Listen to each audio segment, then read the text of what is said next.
vamos a presentar la agenda económica hoy, por supuesto que es un día muy particular porque además hay feriado, tanto en la Argentina como en los Estados Unidos, así que los mercados hoy van a estar quietos. Y bueno, por supuesto, fuera de la figura del presidente Menem, la agenda económica pasa, entre otras cosas, bueno, por estas señales que está tratando de dar el gobierno en el sentido de frenar la inflación clavando el dólar o tratando de frenar la devaluación del peso. De hecho, dicen que en febrero el dólar o el gobierno va a tratar de que el dólar suba menos que la inflación. Recordemos que el gobierno maneja el peso en el mercado oficial, o sea, maneja el tipo de cambio oficial, que hasta ahora se venía devaluando prácticamente 4% al mes, y que dicen que esto va a reducirse, ¿eh? Incluso lo escuché el fin de semana al economista Walter Graciano, es muy interesante, habló con el periodista Carlos Arvilla, y allí Graciano decía que para él el gobierno va a tratar de no mover más de 2% por mes el tipo de cambio oficial para tratar de bajar la inflación, ¿eh? Rige la regla del economista Miguel Bain, que siempre dice que en los años impares, que son los años cuando hay elecciones, claro, en los años electorales, habitualmente los gobiernos tratan de pisar el dólar y pisar las tarifas. Esa es la forma de tratar de ganar las elecciones. Veremos si lo logra el gobierno, porque en el medio la discusión es si va a haber o no va a haber un acuerdo con el Fondo Monetario.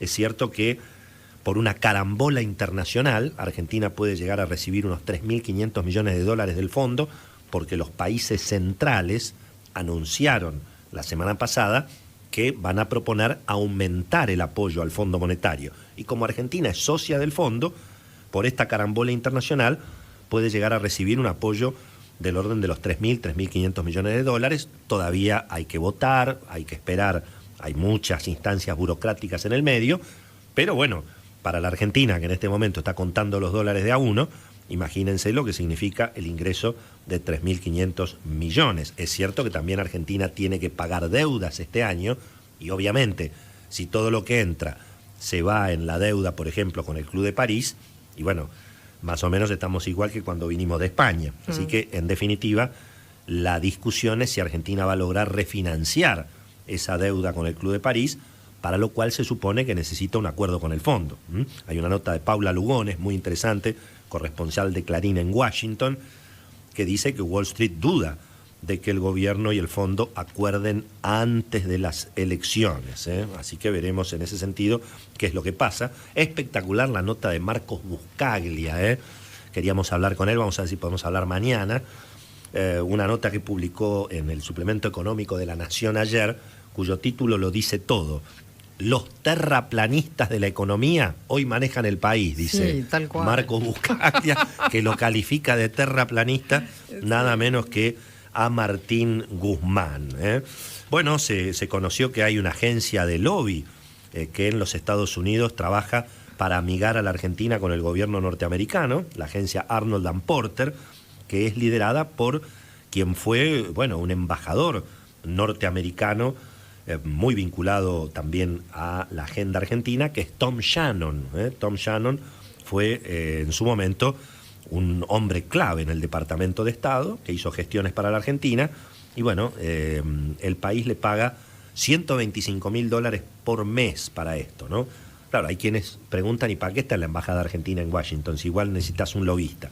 Parece que en Estados Unidos estas cosas en general, bueno, son más habituales, pero bueno, lo importante son los resultados, ¿eh? Gastemos toda la plata que haya que gastar, pero logremos el acuerdo con el fondo, porque si no, obviamente, estabilizar la economía va a ser mucho más complicado. Les contaba recién que lo había escuchado a Walter Graciano el fin de semana, y él incluso recordaba que, ojo, que el acuerdo que el fondo firmó con Macri fue por 57.000 millones de dólares, y sin embargo entraron nada más que 45, porque el gobierno de Alberto Fernández dijo, no quiero más. Pero ojo que hay 13.000 millones de dólares que Argentina podría eventualmente negociar para completar el acuerdo y eventualmente, bueno, claro, siempre y cuando hubiera un plan de estabilización, siempre y cuando se ordenaran las cuentas, pero son, bueno, los temas que se van a discutir en esta discusión de fondo que hay, y que nosotros la semana pasada, bueno, la ubicábamos de un lado Martín Guzmán con el presidente Alberto Fernández, tratando de no romper con el capitalismo del todo, y del otro lado Cristina con Axel Kicillof, bueno, promoviendo el vamos por todo, sigamos aumentando el gasto, sigamos aumentando los subsidios, y bueno, si el Fondo Monetario no le gusta, que no le guste. Y bueno, esta es la discusión de fondo que se viene en la Argentina. Por ahora, por las noticias que aparecieron el fin de semana, parecería que el gobierno va a intentar este acuerdo con los acreedores. Veremos, obviamente, los pasos que se den en las próximas semanas. Y a propósito del tema del impuesto a las ganancias, último tema que comento, cuidado que se habló mucho la semana pasada de que el gobierno quiere amigarse con la clase media, sí, y por eso está bajando el impuesto a los sueldos. Pero lo escuché el fin de semana al economista Daniel Estico, que siempre hace los números, y resulta que si uno mira bien, la rebaja de impuesto a las ganancias que está proponiendo el proyecto de Sergio Massa, en el mejor de los casos, beneficia al 5 o al 7% de la pirámide salarial en la Argentina. La mayoría de los trabajadores, muchos de los cuales ni siquiera están regularizados, no se van a beneficiar con este proyecto. Así que, en materia de amigarse con la clase media, me parece que hay que hacer algún esfuerzo un poco mayor, ¿no? Y si encima la clase media va a ir a los supermercados, y en los supermercados se van a encontrar con los piqueteros extorsionando a los comercios y extorsionando a los clientes con el cuento, digamos, del control de precios, y me parece que la clase media muy contenta, me parece que muy contenta no va a estar, ¿no?